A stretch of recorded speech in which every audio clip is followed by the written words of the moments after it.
Hey everyone.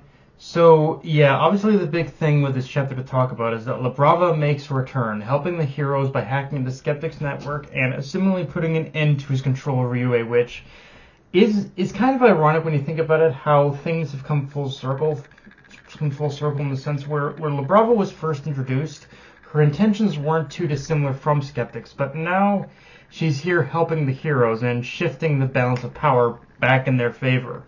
Which, yeah, obviously with Labrava's return, this also probably means Gentle won't be too far behind in getting reintroduced. Likely next chapter, I want to assume. Which, yeah, if I do have an immediate complaint about the chapter, this does feel like one of those instances where Horikoshi stopped one page short. Like, if you're gonna reintroduce Labrava, you might as well go for broke and reintroduce Gentle within the same chapter. There's no real need to keep them a secret, unless you're planning to, in order to give like Gentle a sort of Mirio-style moment and reintroduction, like what we got in the Liberation War arc, where everything was at their absolute lowest, and then boom, Mirio showed up, and just kind of that same thing with Gentle, of like setting the stage for like a big reintroduction, which, again, not gonna lie, it would definitely suit the guy to have it would definitely suit the guy's character to have just a big bombastic introduction. So I wouldn't be surprised if that's why he set it up for next chapter too.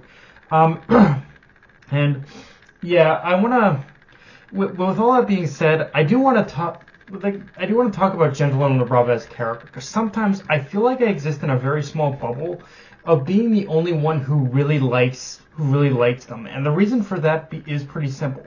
To me, Labrava and Gentle have always represented the true humanity of the villain side of the story, in the sense where they were two average people existing in a world that rejected them, yet even after they turned to crime, you could still tell they were good people at heart. They genuinely want to be different people, take a different path, but every attempt to do so was met with failure, and although one could argue this concept of being rejected by society is more explored with someone like Twice, I feel the simplicity of Gentle and Labrava being like average criminals, not having any real grand ambitions, just grounds them more in the idea that they are just like your average person with the desire to be acknowledged even just a little bit, rather than just a nameless face in the crowd. And now they've been given the opportunity to show their worth. Like to me, that's what really makes Gentle and Labrava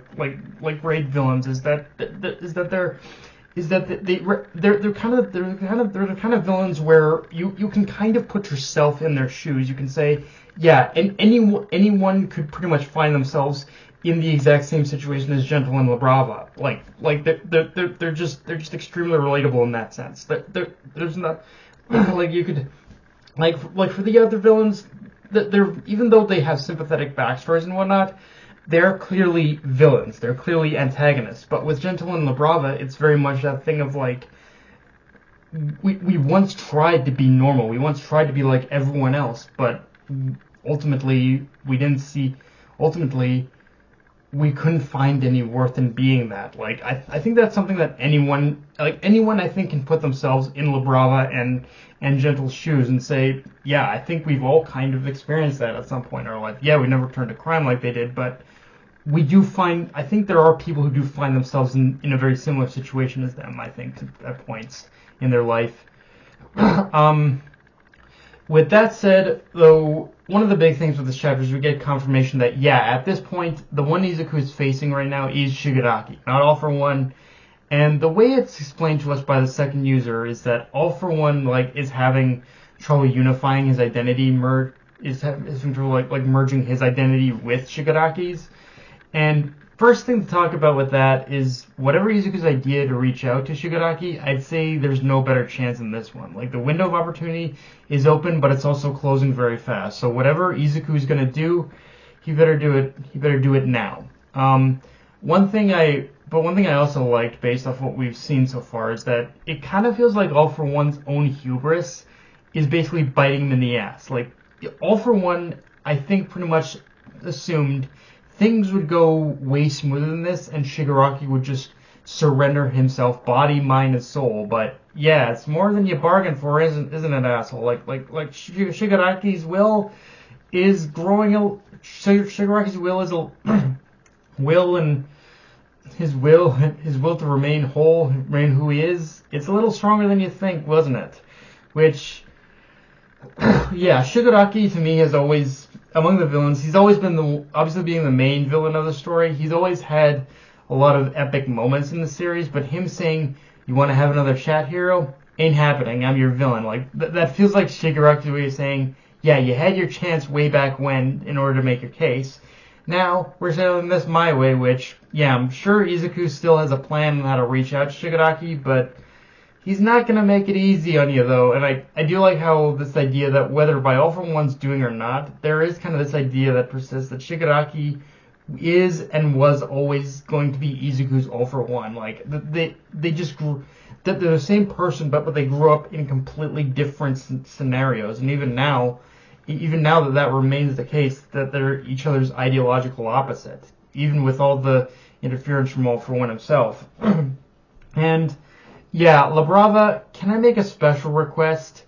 Please just end Skeptic already. Like, if I'm being honest, I didn't have a very initial strong opinion on Skeptic one way or another when he was first introduced, but now he's really become that annoying cockroach that no matter how many times you squash him, he still persists at fucking things up and fucking everyone over. So I don't care how you do it, La Brava, but please just end him already. Like, make sure this man cannot get back up, or not pull any more BS, whatever it takes. And I guess just make him suffer in general for it any way you can. Like, make sure this man just cannot continue whatever the fuck he does. and basically just make sure this man cannot recover and destroy what fuels his persistence. Because right now, he is I still see him as kind of the biggest threat that needs to be eliminated. If you can, and if you can do that, everything falls apart. Although, I will say, I am curious to see what a battle of hackers would look like between these two. Like, I wouldn't mind if we get a little bit of that in this chapter, like just seeing what a battle between Skeptic and La Brava, two hacking geniuses, would look like. That's kind of got some very interesting ideas to it, in my opinion. But yeah, guys, that's pretty much all I got for this review. If you enjoyed the video, like, comment, subscribe. Follow me on Twitter, Analyst Control. Be sure to notification bell, the subscribe button, and just share the video around, guys. Dark Knight of Enemy, signing off. Later, everyone.